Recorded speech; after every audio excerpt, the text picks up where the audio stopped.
Hello दोस्तों, नमस्कार। स्वागत है आप सभी का अपने नए YouTube channel collection of maths पर। तो दोस्तों, आज के हम इस वीडियो में वास्तविक संख्या का ऑब्जेक्टिव सॉल्यूशन करने वाले हैं और यह वीडियो आपके लिए पार्ट 2 होने वाला है। और पार्ट 1 में मैंने 1 से 21 तक के सभी ऑब्जेक्टिव प्रश्नों का सॉल्यूशन कर दिया था और आज मैं आप सभी को 22 से 50 तक के सभी इम्पोर्टेंट ऑब्जेक्टिव का सॉल्यूशन करेंगे। ठीक है, तो चलिए हम लोग आगे बढ़ते हैं। तो देखिए, आपका जो पहला 22 नंबर प्रश्न है वो ये रहा बोर्ड पर। कहता है क्या कि महत्तम समावर्तक गुना किसका महत्तम समावर्तक, तो P और Q का गुना लघुत्तम समावर्तक P और Q का बराबर होगा। तो देखिए, दो संख्या है, एक आपका संख्या है P और दूसरा संख्या है Q। तो एक संख्या यानी जो आपका हो गया, यानी पहली संख्या जो आपका हो गया वो क्या हो गया P, और जो दूसरी संख्या जो हो गया आपका वो हो गया Q। तो हम लोग जानते हैं कि जो पहली संख्या होता है गुना दूसरी संख्या, पहली संख्या गुना दूसरी संख्या बराबर फार्मूला क्या होता है, महत्तम समावर्तक, महत्तम समावर्तक गुना लघुत्तम समावर्तक होता है। ठीक है, तो देखिए P गुना Q को क्या लिखेंगे, PQ। और ये रहा आपका क्या, तो महत्तम समावर्तक जिसको हम लोग कहते हैं HCF गुना LCM, इसी को हम लोग कहते हैं महत्तम समावर्तक गुना लघुत्तम समावर्तक।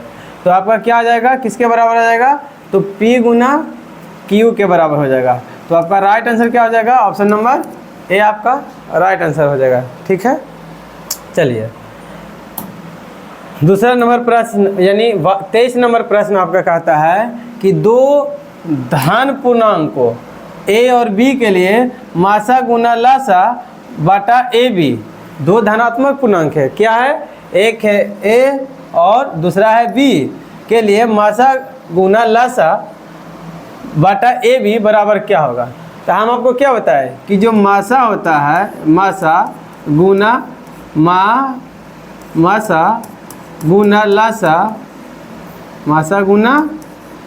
लासा बराबर क्या होता है, पहली संख्या A गुना B होता है। अब यहाँ पे क्या कर रहा है वो कि मासा तो है, मासा गुना लासा बराबर देखिए A गुना B और गुना अपना मन से एक गुना कर दीजिए। ठीक है, अब यहाँ पे लिखेंगे मासा गुना लासा, AB गुना में है तो इसको ले आइए भागा में, तो AB हो जाएगा। ठीक है, AB ये गुना में आएगा ना, A गुना B बराबर कितना हो गया, नहीं कुछ तो 1। अब समझिए AB को हम लोग A गुना B को हम लोग AB तो लिख सकते हैं, तो ये किसके बराबर आ गया, तो 1 के बराबर आ गया। ठीक है, किसके बराबर, तो 1 के बराबर। तो आपका राइट आंसर क्या हो जाएगा, ऑप्शन नंबर ए। नेक्स्ट है आपका दो संख्याओं का मासा 27 है, मासा बोले तो HCF, यानी HCF आपका कितना है, 27 है, एवं लासा कितना है, 162 है। लासा को हम लोग क्या कहते हैं, LCM कहेंगे, लघुत्तम समावर्तक। यदि उसमें से एक संख्या 54 है, एक संख्या यानी पहली संख्या कितना है, 54 है, तो कह रहा है दूसरी संख्या क्या होगी, यानी जो B है वो क्या होगा। ठीक है, हम आपको क्या बताए थे कि जो HCF होता है, HCF गुना LCM यानी लघुत्तम समावर्तक, जिसको हम लोग कहते हैं मासा गुना लासा, जो होता है वो पहली संख्या गुना दूसरी संख्या के बराबर हो जाता है। तो मासा देखिए यहाँ पे HCF कितना दिया गया है, 27, LCM कितना दिया गया है, 162, पहली संख्या कितना दिया है, 54 गुना B, आपको B यानी दूसरी संख्या आपको निकालना है, काट लीजिए 27 दूना 54, 2 से काटिएगा तो 8 दूनी 16 और 2 इकाई 2 बराबर कितना हो गया B। तो 81 बराबर क्या हो गया बी, यानी जो आपका दूसरी संख्या आया बी वो किसके बराबर आ गया 81 के। तो आपका राइट आंसर क्या हो जाएगा, option number D right answer हो जाएगा। नेक्स्ट है आपका कि किसी धनात्मक पूर्णांक q के लिए प्रत्येक धनात्मक विषम पूर्णांक का रूप क्या होगा। धनात्मक विषम पूर्णांक पूछा है, तो देखिए जो भी धनात्मक विषम पूर्णांक का रूप होगा वो विषम के ही रूप में होगा। तो देखिए 6q आपका नहीं होगा, 6q + 2 भी नहीं होगा क्योंकि यहाँ पे सम संख्या है, ठीक है। 6q + 1, 6q + 1 यही आपका क्या हो जाएगा, राइट आंसर हो जाएगा, क्योंकि ये एक है विषम संख्या। अब देखिए 6q + 4 तो ये भी आपका क्या हो गया, सम संख्या। ऐसा इसलिए कि देखिए अगर हम 6q लिए, 6q + 6q q की जगह पर आप 1 रखिए तो 1 लीजिएगा तो कितना हो जाएगा 6 गुना q के जगह पर 2 लिखिए तो कितना हो जाएगा 12, यानी ये तो आपका सम संख्या आ रहा है। उसी प्रकार से एक और आप चेक कीजिए, कोई भी लीजिए, जैसे हम लेते हैं 6q + 2 तो ये 6q की जगह पर आप 1 मान लीजिए +2 तो कितना हो जाएगा 6 2 8। फिर इधर चलिए 6q + कितना था 2, इस बार q की जगह पर आप 2 ले लीजिए तो 2 लीजिएगा तो 2 हो गया +2, 6 दूनी 12, ठीक है, +2 हो गया। तो हम समझा रहे थे आपको कि 6q + 2 ले लीजिए तो 6q की जगह पर इस बार कितना लीजिए 2, तो 2 लिए तो 6 दूना 12 +2 कितना हो जाएगा 14 हो जाएगा। तो इस प्रकार से देखते हैं कि 6q + 2 6q + 4 जो आपका आएगा वो सम संख्या आएगा, इसीलिए 6q + 1 जो आएगा आपका क्या आएगा विषम संख्या। क्यों आएगा अब उस पर हम चर्चा करते हैं। तो यहाँ पे देखिएगा तो आपका कितना है 6q + 1, 6 आप q की जगह पर कुछ भी मान लीजिए, ठीक है, हम मान लेते हैं q की जगह पर 5, तो 5 माने +1 बराबर कितना हो जाएगा 6 × 5 = 30 +1 बराबर कितना हो जाएगा 31 हो जाएगा। तो जो ये 31 हुआ ये कौन संख्या है, विषम संख्या हुआ, इसीलिए आपका राइट आंसर क्या था, ऑप्शन नंबर सी था। चलिए अब हम नेक्स्ट चलते हैं, तो नेक्स्ट चलेंगे तो ये जो आपका आ जाएगा वो देखिए क्या आएगा, कहता है कि देखिए नेक्स्ट है आपका प्रत्येक परमेय संख्या होती है। परमेय संख्या क्या होता है, जिसे हम लोग p/q के रूप में लिख सकते हैं, उसे परमेय संख्या कहते हैं। जैसे 2/3, 4/6, 5, 8, -6/4, -8 ये परमेय संख्या है। तो प्रत्येक परमेय संख्या होती है। एक प्रकृत संख्या, एक प्रकृत संख्या होगा नहीं होगा, क्यों, क्योंकि ये तो परमेय संख्या है। क्या इसे हम प्रकृत संख्या कहेंगे, नहीं कहेंगे, क्योंकि गिनती की संख्या को हम लोग प्रकृत संख्या कहते हैं, इसलिए ये नहीं होगा आपका आंसर। कहता है एक पूर्ण संख्या, ये भी नहीं होगा, क्यों, क्योंकि 4/6 परमेय संख्या तो है लेकिन पूर्ण संख्या नहीं है। एक पूर्णांक संख्या, ये भी आपका आंसर नहीं होगा, क्यों, क्योंकि 4/6 परमेय संख्या तो है लेकिन पूर्णांक है नहीं है, पूरा नहीं है। अब एक वास्तविक संख्या, तो हाँ एक वास्तविक संख्या है, क्योंकि परमेय संख्या और अपरमेय संख्या को जब हम मिला देते हैं तो वो आपका हो जाता है क्या, वास्तविक संख्या हो जाता है, ठीक है। अब चलिए हम लोग अगला नंबर प्रश्न पर चलते हैं। देखिए कहता है क्या कि 22/7 है, तो 22/7 जो है परमेय संख्या, अपरमेय संख्या, पूर्णांक संख्या, इनमें से कोई नहीं। तो 22/7 जो होता है आपका 22 कितना है 22/7, तो 22/7 को हम लोग लिख सकते हैं p/q। जब हम इसे बटा के रूप में लिख सकते हैं तो ये आपका क्या हो गया, परमेय संख्या। तो 22/7 जो आपका होगा वो कौन संख्या होगा, परमेय संख्या। चलिए नेक्स्ट नंबर आपका प्रश्न है कि 2 लगातार संख्याओं का मासा कितना है। तो 2 लगातार संख्याओं का मासा कितना होगा, तो देखिए कोई भी 2 लगातार संख्या ले लीजिए, आपको सम नहीं बोला है, कोई भी 2 लगातार संख्या लीजिएगा, लगातार लेना है। जैसे 1 और कितना ले लिए 2, तो 1 और 2 का जो HCF आएगा वो कितना आएगा, 1 आएगा। हम ले लेते हैं कितना 3,4 ले लेते हैं, ठीक है 3,4।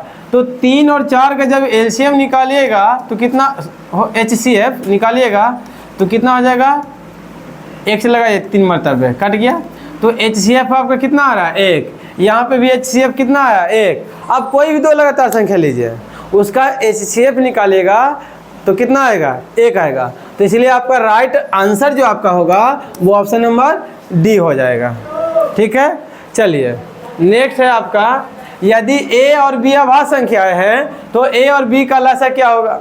जैसे हम आपको समझाते हैं कि देखिए, हम कहें कि 5 अभाज्य संख्या है, 3 अभाज्य संख्या है, तो 5 और 3 का एलसीएम कितना होगा, तो 5 और 3 का जो एलसीएम होगा वो 15 होगा। क्यों, क्योंकि 5 और 3 में कोई कॉमन संख्या, 5 और 3 को सॉरी कोई संख्या विभाजित नहीं करती है।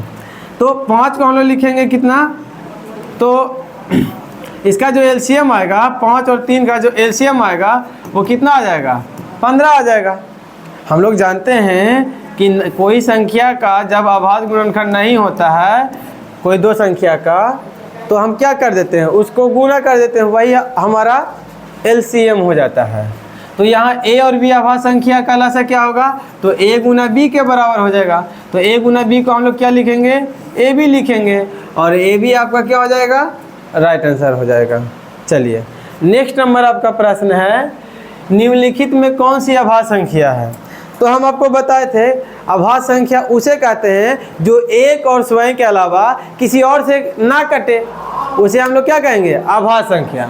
तो देखिए 27 है ऑप्शन ए में, तो 27 1 से कटता है, 27 से कट जाता है, ठीक है, और ये 3 से कट जाता है, ये 9 से कटता है। हम आपको क्या बताएं, अभाज्य संख्या वही संख्या होगा जो एक और स्वयं के अलावा किसी और से नहीं कटे, लेकिन ये तो 3 और 9 से कट रहा है, इसीलिए ये क्या हो गया, भाज्य संख्या। तो ये आपका आंसर नहीं होगा।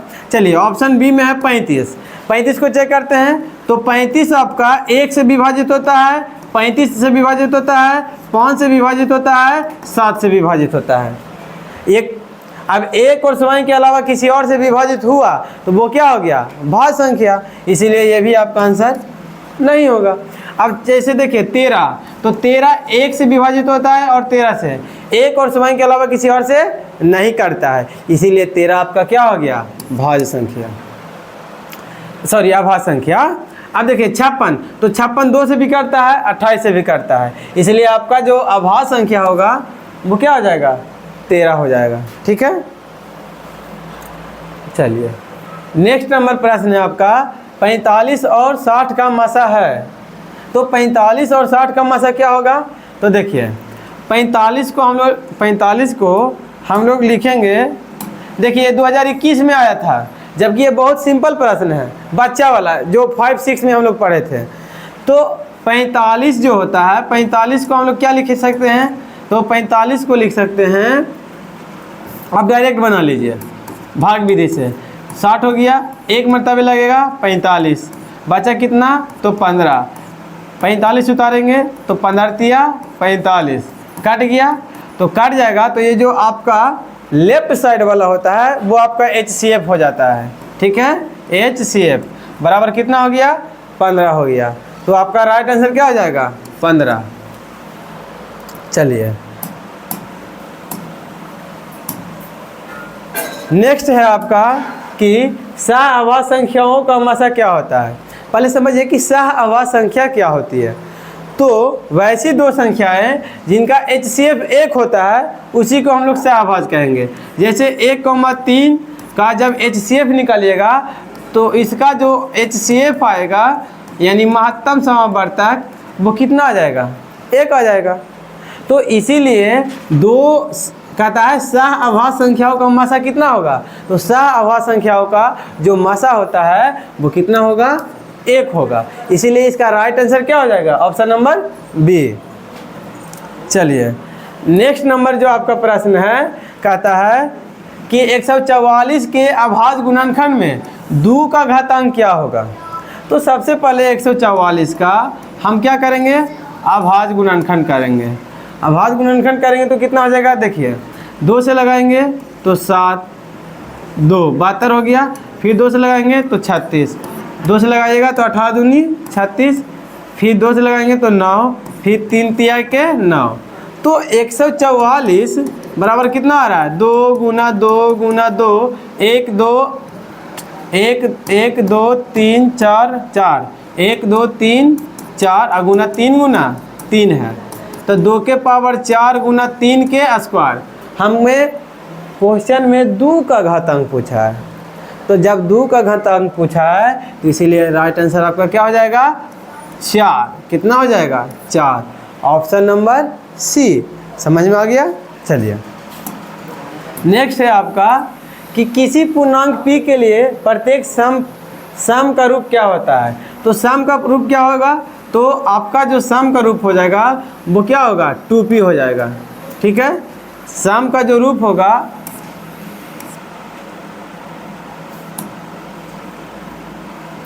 सम का जो रूप होगा वो 2p होगा। क्यों होगा? तो देखिए 2 p की जगह पर 1 रखिएगा तो कितना हो जाएगा? 2, p की जगह पर 2 रखिएगा तो कितना हो जाएगा? 4, p की जगह पर 3 रखिएगा तो कितना हो जाएगा? 6, 2 की जगह पर 4 रखिएगा तो कितना हो जाएगा? 8। इसीलिए प्रत्येक सम पूर्णांक का जो रूप होता है वो 2p होता है। यदि आपसे पूछ ले कि विषम पूर्णांक का रूप, विषम पूर्णांक का रूप क्या होता है? तो विषम पूर्णांक का रूप हो जाएगा 2p + 1। ठीक है, चलिए नेक्स्ट है आपका निम्नलिखित में कौन सा अभाज्य संख्या है? निम्नलिखित में कौन सा अभाज्य संख्या है? तो देखिए हम अभी आपको क्या बताएं, वैसी संख्या जो एक और सिवाय के अलावा किसी और से नहीं करता है उसे हम लोग अभाज्य संख्या कहते हैं। तो यहाँ पे देखिए आपका जो अभाज्य संख्या हो जाएगा वो क्या हो जाएगा? तो देखिए 91, तो 91 जो है 91 कितना से कटेगा? 13 से कटेगा, 7 से कटेगा, 1 से तो कटवे करेगा, 91 से तो कटेगा, यानी ये बहुत सारी संख्याओं से कट रहा है, इसीलिए आपका क्या हो गया? भाज्य। ये तो आंसर होगा नहीं। 213, तो देखिए 213 है, 3 1 4 2 6, अंकों का योग 6 है, यानी ये 3 से कट जाएगा। जब 3 से काटेगा तो देखिए 3 7 21, 71 मतलब काटा ना, जब कट गया तो ये भाज्य संख्या हो जाएगा। 41 किसी भी संख्या से नहीं कटता है। ठीक है, इसीलिए 41 आपका अभाज्य संख्या हो जाएगा। नेक्स्ट ऑप्शन में है आपका 501, ये भी 3 से कट जाएगा। क्यों? क्योंकि 5 और 1 कितना हो गया? 6, अंकों का योग जब 6 रहे तो ये 2 से कितना हो जाएगा? अंकों का योग जब 6 रहे तो 3 से कट जाएगा, तो 3 से लगाइएगा तो 3 इकाई 3, बच गया कितना? 2, उतारेंगे कितना? 0, तो कितना हो जाएगा? 3 छक्का 18, तो बचेगा कितना? 20 में से 18 गया तो 2, 1 उतारेंगे तो कितना हो गया? 21, 3 7 21, काट गया कि नहीं? जैसे ही काट गया, अब ज़्यादा दिमाग नहीं लगाइए, सीधा आंसर क्या होगा? जब काट गया तो वो भाज्य होगा, इसीलिए ऑप्शन नंबर सी ही आपका क्या हो जाएगा? राइट आंसर हो जाएगा। चलिए नेक्स्ट है आपका कि 8 के पावर 0 गुना 2 के पावर 0 बराबर क्या होगा? ये आप लोग क्लास 8 में भी पढ़े होंगे, घात घातांक चैप्टर में। ठीक है, जैसे देखिए 8 के पावर 0 गुना 2 के पावर 0 हम आपको बताए थे, हम अपने बच्चों को बताए हैं, सॉरी, और आप लोग भी जानते होंगे कि किसी भी संख्या के पावर 0 हो तो उसका मान कितना होगा? 1 होता है। तो इसका मान कितना हो गया? 1 हो गया। इसका मान कितना हो गया? 1 हो गया। तो 1 गुना 1 कितना हो जाएगा? 1 हो जाएगा। तो आपका राइट आंसर कितना हो गया? 1। तो आपका राइट आंसर कितना हो जाएगा? 1। नेक्स्ट नंबर है आपका, नेक्स्ट प्रश्न आपका है कि 0.7 के पावर रेकरिंग का क्या होगा? मान क्या होगा? तो देखिए इसका जब हम मान निकालेंगे तो कितना हो जाएगा? 0.7 के रेकरिंग हो गया। अब यहाँ पे चलिए, तो ये आपका जो हो जाएगा वो कितना हो जाएगा? तो 7/9। इसका लिखने का तरीका है कि जितना संख्या पर रेकरिंग रहे उसे हम लोग लिख देंगे। ठीक है, और जितना संख्या पर रेकरिंग रहेगा उसके बदला में नीचे में उतना 9 लिखना है। और जो दशमलव के जो भी संख्याएं रहती है जिस पर एक रिंग ना हो उसे घटा लिया जाता है। जैसे देखिए, यदि हम आपसे पूछे 9.64 और इस एक रिंग रह गया और इसे P/Q के रूप में लिखना रहेगा, तो क्या लिखेंगे? तो जितना दिखाई दे रहा है आप उसको लिख दीजिए, बटा कितना पर एक रिंग है, तो 1 पर एक रिंग है, घटेगा कितना, तो 9 6 पर एक रिंग नहीं है। ठीक है। अब देखिए दशमलव के बाद कितना ऐसा संख्या है जिस पर एक रिंग नहीं है, तो 6, तो यानी एक अंक, तो एक अंक का क्या बैठा दीजिएगा, 0। तो यही आपका क्या हो गया, आप इसे घटा लीजिएगा, जो आएगा वही आपका क्या हो जाएगा, आंसर हो जाएगा। तो आपका जो यहाँ पे आंसर होगा वो 7/9 हो जाएगा, 7/9, ऑप्शन नंबर ए। चलिए नेक्स्ट है आपका, नेक्स्ट नंबर है आपका क्या, कि निम्नलिखित में से कौन आ पर में नहीं है। जैसे देखिए आ पर में नहीं है, इसका मतलब कोई चीज़ पूछ रहा है पारी में, तो जब ऑप्शन ए में चलिएगा तो पाई है, और पाई का मान जो होता है वो 3.141414 ये संख्या रिपीट होगा। ठीक है। तो पाई जो आपका होता है वो आ पर में संख्या हो गया, तो ये आपका आंसर नहीं होगा। तो यदि आपसे 22/7 पूछ लेता है तो 22/7 आपका क्या हो जाएगा, पर में संख्या। क्यों? क्योंकि पाई का मान रियल में 22/7 नहीं होता है, हम गणितीय मानों में अपने सुविधा अनुसार उसका उपयोग करते हैं। देखिए ऑप्शन बी में है √7, तो √7 का जो वर्गमूल है पूरा पूरा नहीं निकलता है। जब पूरा पूरा वर्गमूल नहीं निकलता है इसलिए वो क्या हो गया आपका आ पर में संख्या, तो ए भी आपका आंसर नहीं होगा। देखिए √2 का मान नहीं निकलता है, √5 का मान भी नहीं निकलता है, इसलिए ये टोटल जो हो गया आ पर में। जब √2 आ पर में, √5 आ पर में, तो टोटल क्या हो गया आ पर में, तो ये भी आंसर आपका नहीं होगा। अब ऑप्शन डी में चलिए, तो ऑप्शन डी को जब हम चेक करेंगे तो देखिए ऑप्शन डी में कितना हो गया, तो 3 हो गया, क्यू हो गया, √अंडर। ठीक है। 75 को हम लोग कितना लिखेंगे, तो 75 को हम लोग लिख सकते हैं 25 × 3, और इसे लिखेंगे क्या, तो लिखेंगे कितना, 5 × 5 × 3 हो जाएगा, बटा इसे लिखेंगे 48 को कितना लिखेंगे, तो 16 तिया 48 लिख सकते हैं। तो यहाँ पे देखिएगा ये इंटू में है कि किसमें पता नहीं चल रहा। चलिए देखिए यहाँ पे जो आपका होगा वो क्या होगा, यहाँ पे 2 कर लीजिए। ठीक है। तो यहाँ पे अगर हम 2 कर लेते हैं, यहाँ पे 2 कर लेते हैं, तो देखिए 2 × 5 का √5 का स्क्वायर गुना 3 हो जाएगा, बटा 16 का मान कितना निकल जाएगा, तो 4 निकल जाएगा, 4√3। जब इसे हल कीजिएगा तो 2 × 5 √3 हो जाएगा, बटा 4√3 हो जाएगा। √3 से √3 कट गया तो 2 × 5 = 10 बटा कितना हो गया 4, और 10/4 आपका परमेय संख्या है। क्यों? क्योंकि इसे P/Q के रूप में हम लिख सकते हैं। ठीक है। तो चलिए आपका राइट आंसर क्या हो जाएगा, ऑप्शन नंबर डी।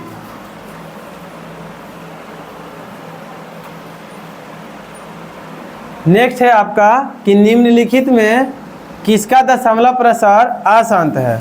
तो देखिए शांत कब होता है, तो शांत के लिए शांत कब होगा, जब हार का गुणनखंड, शांत कब होगा, जब हार का गुणनखंड 2 के पावर m गुना 5 के पावर n के रूप में आ जाए, या अकेले 2 के पावर m के रूप में आ जाए, या अकेले 5 के पावर n के रूप में आ जाए। ये जो m n लिख रहे हैं ये एक अल्फ़ाबेट अक्षर है। आप m n के जगह पर ABCD का कोई भी अक्षर रख सकते हैं, उसके लिए कोई दिक्कत नहीं है। चलिए देखिए, अगर किसी संख्या के हर का गुणनखंड 2 के पावर m गुना 5 के पावर n के रूप में आ जाए, या अकेले 2 के पावर m के रूप में आ जाए, या 5 के पावर n के रूप में आ जाए, तो उसका दशमलव प्रसार शांत होगा। अब यहाँ पे देखिए ऑप्शन ए में है आपका कितना, तो 23/50 है, तो 23 हो गया, 50 को क्या लिखेंगे 2 गुना 5 गुना 5। तो यहाँ हम देख रहे हैं कि 2 के रूप में है और 5 के रूप में है। तो 2 के रूप में है और 5 के रूप में। 2 के पावर ना कुछ था 1, 5 के पावर ना कुछ था कितना 2। तो आपका ये क्या हो जाएगा, शांत हो जाएगा। तो ये तो आपका आंसर होगा नहीं। ऑप्शन बी में है आपका कितना, तो 39/243। ठीक, काटिएगा तो 3 से काट जाएगा, 13 तिया 39 और इसे काटिएगा तो 8 तिया 24, इकाई 8, कितना हो गया 13/81 हो जाएगा। तो 13/81 को लिखेंगे 3 गुना 3 गुना 3 गुना 3, और ये 3 के रूप में आया ना। जैसे ही 2 और 5 के अलावा कोई संख्या आया हर में, तो वो आपका क्या हो जाएगा, अशांत हो जाएगा। तो यही इसीलिए आपका राइट आंसर क्या हो जाएगा, option number B. Option C और डी को आप चेक कीजिएगा तो देखिए, जब आप इसका हर का गुणनखंड कीजिएगा तो ये हो जाएगा कितना 25/1600। काटिएगा तो देखिए 5×5 = 5 से काटिएगा तो 5 तिया 15, 1 बच गया 0, तो 5 दूनी 10, एक 0 बैठा दीजिए। फिर काटिएगा तो ये बटा में है, 5 से काटिएगा तो कितना हो जाएगा 5 × 30, 2 उतारेंगे देखिए तो कितना हो जाएगा 5 × 30, 5 × 20। अब ये आपका हो गया 1/64। 64 का गुणनखंड कीजिएगा तो 2 तब 32 हो गया, फिर 2 तब 16, फिर 2 तब 8, फिर 2 तब 4, फिर 2 तब 2, 2 दूना 4 दूना 8 दूना 16 दूनी 32 दूनी 64, 2 के रूप में आया। इसीलिए ये इसका दशमलव प्रसार क्या होगा, शांत। तो आपका आंसर नहीं होगा क्योंकि आपको पहचानना है अशांत। चलिए इसको हम लोग लिखेंगे 13/625 को कैसे लिखेंगे, 5 गुना 5 गुना 5 गुना 5। तो 13/5 के पावर 4 आया। हम आपको क्या बताया, चाहे अकेले 2 के पावर m के रूप में रहे, चाहे अकेले 5 के पावर n के रूप में रहे, फिर तब उसका दशमलव प्रसार क्या होगा, शांत होगा। तो हमें पूछा था शांत, इसीलिए आपका राइट आंसर क्या हो जाएगा, option number C right answer हो जाएगा। चलिए नेक्स्ट है आपका कि निम्नलिखित में कौन परमेय संख्या है। परमेय संख्या जिसे हम लोग p/q के रूप में लिख सकते हैं। ठीक है, तो देखिए 1 का वर्गमूल तो निकाल जाएगा और 144 का वर्गमूल भी निकलता है कितना, तो 144 का वर्गमूल निकलता है 12, आप लोग जानते होंगे। तो इसे हम लोग p/q के रूप में लिख सकते हैं। जब p/q के रूप में लिख सकते हैं, इसीलिए यही आपका क्या हो गया, परमेय संख्या हो गया। यहाँ पे देखिए ऑप्शन बी में है √50/500। काटिएगा 1 0 से 1 0, 5 दाहिए 10, 10×5 = 50, तो रूट का 1/10 हो जाएगा। एक तो बाहर निकलेगा, क्या √10 का वर्गमूल निकलता है पूरा पूरा, नहीं, इसीलिए ये आपका अपरमेय हो गया। ऑप्शन सी में है 32, इसे लिखेंगे √16 गुना 2, 16 का वर्गमूल निकलेगा 4, 4 × √2, तो √2 का वर्गमूल तो नहीं निकला, इसीलिए ये आपका क्या हो गया, अपरमेय संख्या। तो ये भी आपका आंसर नहीं होगा। अब देखिए √5 क्या है, √5 का वर्गमूल नहीं निकलेगा। जब √5 का वर्गमूल नहीं निकलेगा तो इसीलिए √5 जो है आपका अपरमेय संख्या। और अपरमेय संख्या के साथ हम बताए थे कि यदि कोई परमेय संख्या जोड़ या घटाव के रूप में रहे तो वो पूरे संख्या को अपरमेय बना देता है। इसीलिए आपका ये ऑप्शन डी क्या है, अपरमेय। तो आपका जो राइट आंसर हो जाएगा वो क्या होगा, ऑप्शन नंबर ए। ठीक है, तो दोस्तों उम्मीद है कि आपको ये वीडियो अच्छा लगा होगा। यदि वीडियो अच्छा लगा होगा तो लाइक कीजिए, सब्सक्राइब कीजिए, ठीक है, और ज़्यादा से ज़्यादा इसे शेयर करने का प्रयास कीजिएगा। तो थैंक यू, फिर मिलेंगे हम अगले वीडियो में नए ऑब्जेक्टिव प्रश्नों के साथ। जय हिंद, जय भारत।